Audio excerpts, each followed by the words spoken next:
اعوذ باللہ من الشیطان الرجیم، بسم اللہ الرحمن الرحیم۔ آج کا درس حضرت عمر بن عبدالعزیز رحمۃ اللہ علیہ کے واقعہ سے شروع کرتا ہوں۔ ایک دن حضرت عمر بن عبدالعزیز رحمۃ اللہ علیہ کسی جنازے کے ساتھ قبرستان گئے۔ واپسی پر ان کو کافی تاخیر ہو گئی۔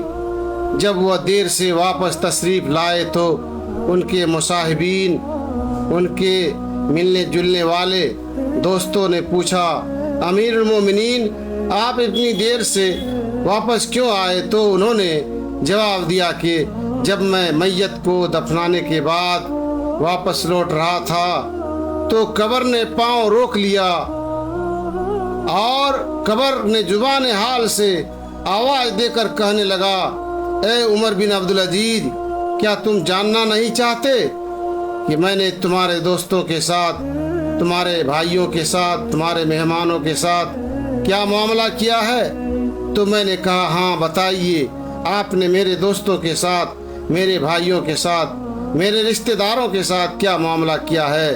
تو اس قبر نے زبان حال سے جواب دیا، اے عمر بن عبدالعزیز، میں نے ان کے کفن کو پھاڑ دیا، ان کا جسم کو، گوشت کو ہڈیوں سے الگ کر دیا، میں نے ان کے ہتھیلیوں کو ان کے ہاتھوں سے جدا کر دیا، میں نے ان کے بازوؤں کو ان کے سانوں سے الگ کر دیا، ان کے گھٹنوں کو رانوں سے الگ کر دیا، اور میں نے ان کے جسم کے ہر حصہ کو الگ الگ کر کے کیڑے مکوڑوں کے لیے چھوڑ دیا۔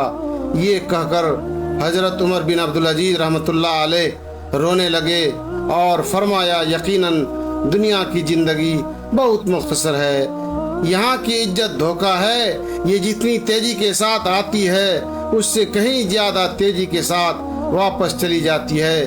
یہ دنیا کی زندگی تمہیں دھوکے میں نہ ڈال دے۔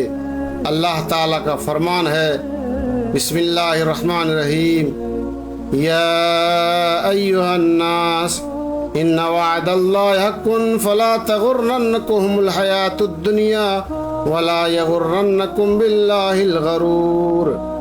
اے لوگو، اللہ تعالیٰ کا وعدہ سچا ہے، پھر تمہیں دنیا کی زندگی دھوکے میں نہ ڈال دے، اور تمہیں اللہ کے بارے میں دھوکے باز شیطان تمہیں دھوکے میں نہ ڈال دے۔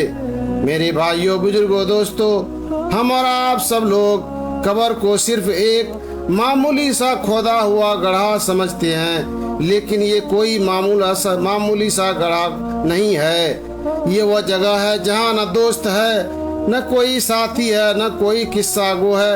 یہ وہ جگہ ہے جہاں بڑے بڑے حکماء و فقہاء، محدثین، مفکرین اور دانشوران بھی آتے ہیں۔ یہی وہ جگہ ہے جہاں حقیر، فقیر، مسکین اور جلیل و خوار لوگ بھی آتے ہیں، اور سب وہی ایک کفن اور تھوڑی سی کافور لے کر آتے ہیں۔ یہ وہ عدالت ہے جہاں پوری زندگی کے حساب صرف چند سوالوں میں فیصلہ کر کے سنا دیا جاتا ہے، اور پھر یہ جنت کا باغ ہے یا جہنم کا گڑھوں میں سے ایک گڑھا ہے۔ اے میرے بھائیوں، بزرگوں، دوستو، آپ یقین کیجئے کہ دنیا میں جس کے ساتھ ہمیشہ ہر وقت رہتے تھے، جس سے آپ بہت محبت کرتے تھے، جس کے ہر چیز کو آپ پسند کرتے تھے، اگر وہ مر جائیں تو آپ اس کو دفنانے میں 3 دن کے بعد قبر کی اس حالت کو دیکھیں گے تو آپ اس کی حالت کی دہشتناکی اور خوفناکی سے بھاگ کھڑے ہوں گے، کیونکہ وہاں آپ کو صرف سڑے ہوئے گوشت اور اس میں دوڑتے ہوئے کیڑے، بکھری ہوئی ہڈیاں اور بوسیدہ کفن نظر آئیں گی۔ جب آدمی کی قبر کی پہلی رات ہوتی ہے تو قبر اس شخص سے پوچھتی ہے، اے آدم کے بیٹے، تمہیں دنیا میں کس چیز نے مجھ سے دھوکے میں ڈال کر رکھا تھا؟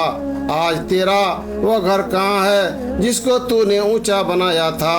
آج تیری وہ عزت کہاں ہے جس کو کمانے کے لیے تم نے لوگوں کو جلیل وخار کیا تھا؟ تو نے